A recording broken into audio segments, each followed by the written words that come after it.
Ladies and gentlemen, the American German Bulldog Nation, I always say, I don't do as many interviews as some people think I should, and it's not because I don't like doing them. It's because you got to set them up. But this guy sitting to my right set it up himself. So go ahead and introduce yourself. Hey everybody, glad to be on the Bulldog Show here. My name is Marcell Strbich. I'm a retired Air Force Intel officer. I happen to be running as a political outsider in Ohio's Secretary of State race. Marcell, how did you get that name? Well, I guess my mom had a thing for M's, and we kind of grew up with a tough city attitude. Where are you from? Originally from Chicago. Out of all places. Right. Right. Well, you are tough. Chicago, by the way, I think I can speak for everybody. Chicago was such a great city. It was a great city to visit, but it's kind of gone to hell in a handbasket. Well, yeah, when you get incompetent people with no life experience and they start running the city, then you get all of our cities kind of have the same dynamic. Right. Now, you've got a unique last name. What ethnicity is that? Yeah, the ethnicity is Croatian. Folks came to the United States to escape communism. He's tough. Yeah. No, he's a Croatian. You like Djokovic, don't you? Oh, yeah. Well, he's a Serbian, but he's That's a really right. good, He's a Serbian. He's a great tennis player. He's Balkan. Yeah. That's right. We're all just lump us all in, right? There's no differentiation. You all started World War I. Yeah, that's true. That's true. The powder keg. But anyway, let's dive into this. Sure. Okay. Yeah. So tell me a little. Let's start with this. Tell me a little bit about your background. You introduced yourself and said that, but give me your resume, your CV for us. Well, I entered the military after 9/11. I was moved like a lot of people to get at this problem of terror, right? It was an ideology at the time, and they sent us to war, and I was immediately sent to Iraq. I served there. I served in Afghanistan. I embedded with the Army Rangers during the surge. Essentially, I worked on eliminating terror cells across 4 different continents for the first 10 years of my life. Never thought I'd go into politics. Almost went into the FBI, came to Ohio, met my wife, made a key decision there and said, you know what, I'd rather be a husband, a father. And from there, the next 10 years were spent just opening up doors like I've never seen. I worked at the Pentagon for the vice chairman, and I worked on emerging and disruptive technologies. So my background and what I have to bring to Ohio and politics is nothing like any of these other career politicians who don't understand the threat, who are unwilling to define it, and are unwilling to do their jobs. And so I finally reached a point in 2022 when I got to Ohio that I started working on the problems and issues with elections. Man, that's an impressive background. By the way, before we go further, I am going to win you all the Ohio mom votes. Is that your minivan out there?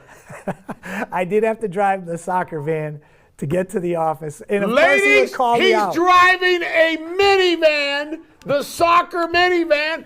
I noticed it when I pulled into the lot. You gotta love this guy. He's that tough, military, and he's driving a minivan, not a Hummer. No.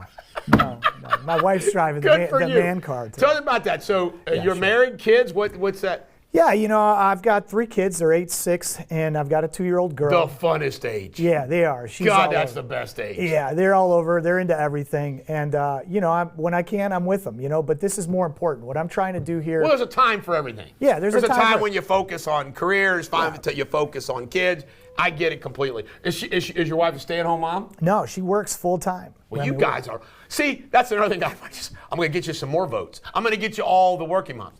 I tell the ladies, including Sabrina in there, that work for me, I don't know how they do it. They work, and they got to do all that work. And then they got to take care of kids and a grouchy husband. They do it all. That's right. I always say a working mom could run the country. A stay-at-home mom could run the country.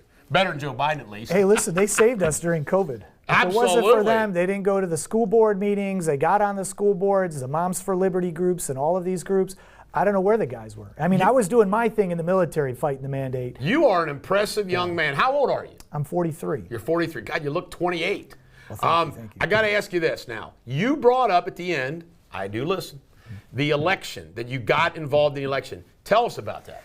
Yeah, we saw what happened in 2020. Everything was going great in our military with President Trump in that tour. I was at the top of the Pentagon. We were working on improving and modernizing all our information systems. And then this rigged election and the corruptibility of it came into effect. And literally within overnight, we started to preach the DEI gospel. We started to incorporate all kinds of non-merit-based approaches. And I saw that was going to take us in the wrong direction. And then on top of it, they threw a COVID mandate, where they didn't properly follow their laws and reinterpret it in ways that pushed a lot of good, solid military men and women out who held strong to their beliefs.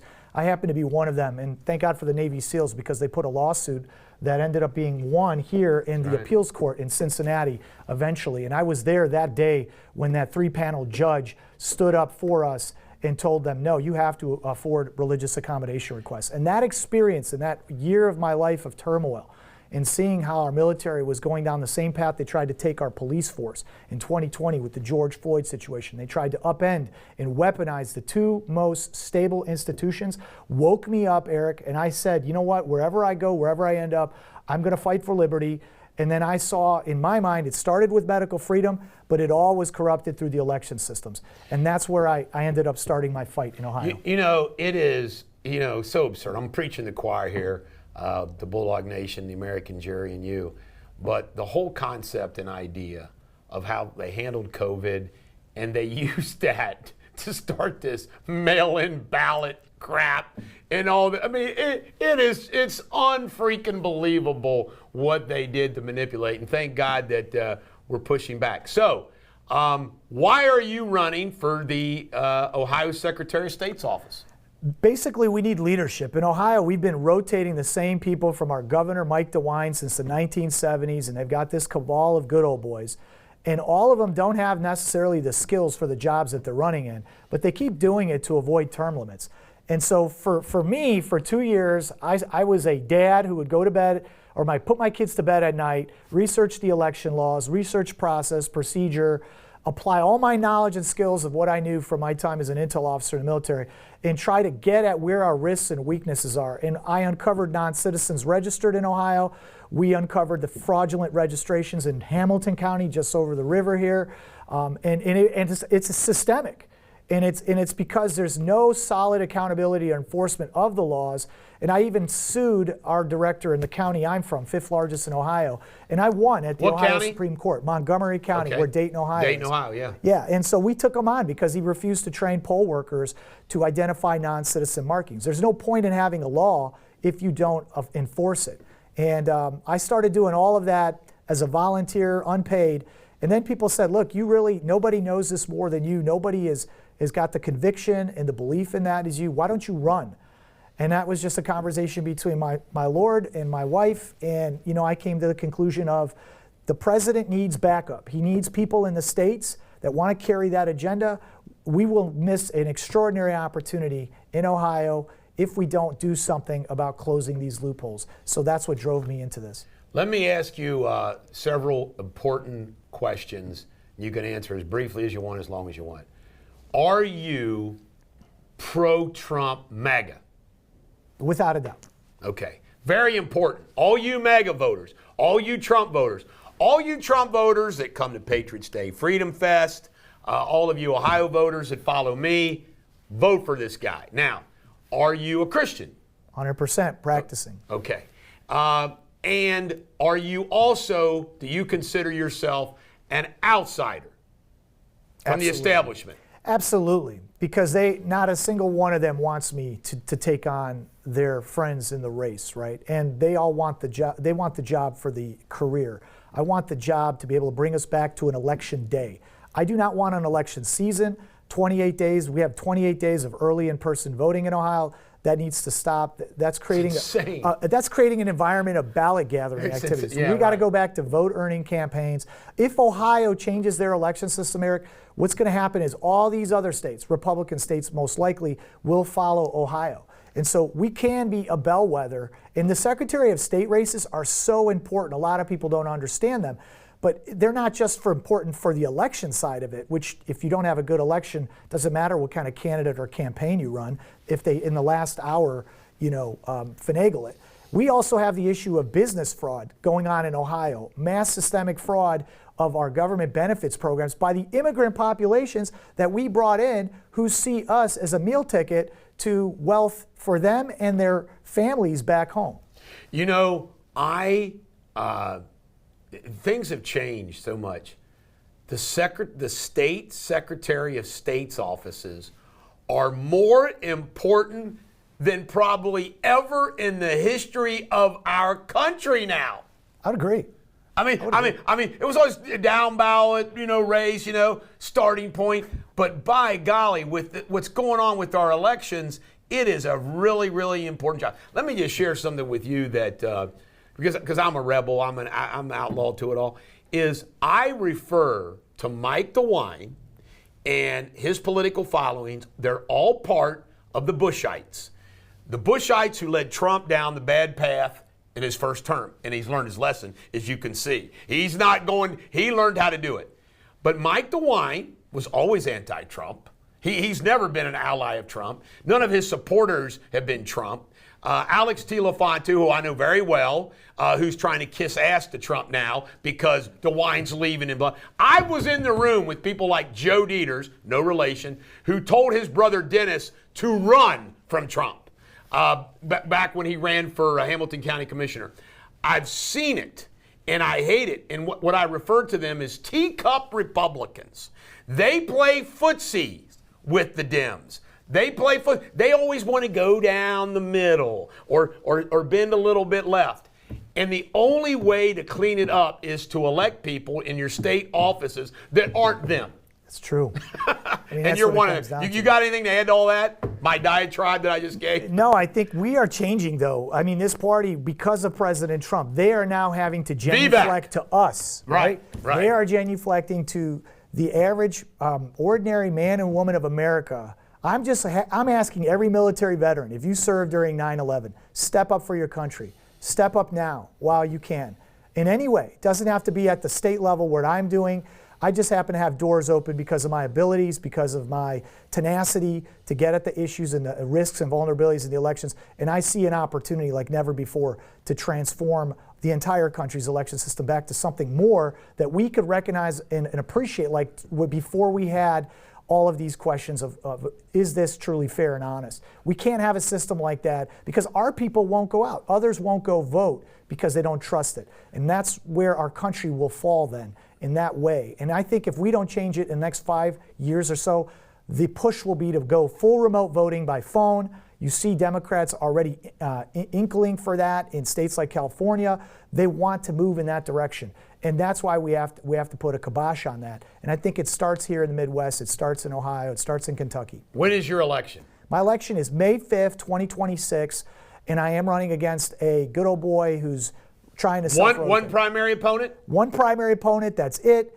And we are building the largest field army across the counties of volunteers, many of us. Let's not say that opponent's name, but why are you better than that opponent? Well, first of all, that opponent wanted to be governor but didn't have the desire to run against Vivek.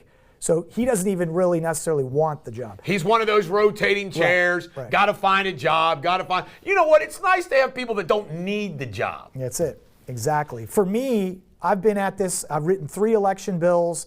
I've did a call to action across the state of Ohio for the non-citizen registration and fraud issue. I'm the only one putting solutions forward on how I would use the Secretary of State's office to investigate suspect business filings coming from these daycare, home health services, trucking companies, and you name it, a variety of schemes and scams that have sucked millions to billions of dollars out of our system.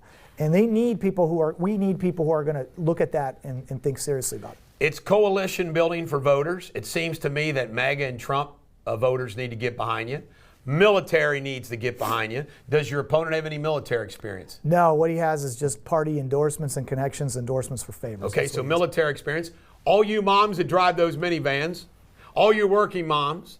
Now, if somebody wants to get involved with your campaign, contact you, how do they do that? Yeah, just go to my website at Marcell Strbich for Ohio. It's spelled F-O-R, spelled out Strbich for Ohio, S-T-R-B-I-C-H.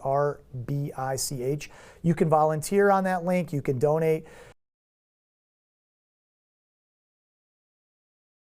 We've raised a substantial sum, but we need to get to $1 million. Of course, we want our great president to take notice. We're going to have Ohio, and the White House is going to go through Ohio, we think, in 2028. And we know that there are a lot of people in those kind of places and influence that if they weigh in, this race is over. And our opponents know that. And my job has been, and I have delivered on raising, I think, a respectable and viable amount, but I need small donors. I have 4,500 people who've given $20, $10, $50. That's how we win. not the 100 donors that give to my opponent $10,000, because those people will forever own them. And for you, I am working to do this for you. We need to get behind you. Now, I want you to send to me all the donor information, your email information, and I'll post that repeatedly. Keep sending me news articles. I'll keep posting them. Great. I'll do all I can down here in Southwest Ohio and throughout Ohio to help you. I'll also I'll contact Junior. Don Jr. is the one that I have the best relationship. Well, Eric and Don Jr. Yeah, they're phenomenal. So I'll do all that I can. But man, I'm rooting for you. I'm rooting for you even more now that I've met you, man. I mean, you're an impressive young man. Thanks. All right, one more time. Who are you, and who do you want to vote for? Marcell Strbich, retired Air Force, running for Secretary of State. Need your vote May 5th, 2026. Let's chase out this club of musical chair Republicans. Let's take our country, let's take our state back, and let's prevent and protect your vote and protect your money. Thank you. Well done, my friend. Thank you.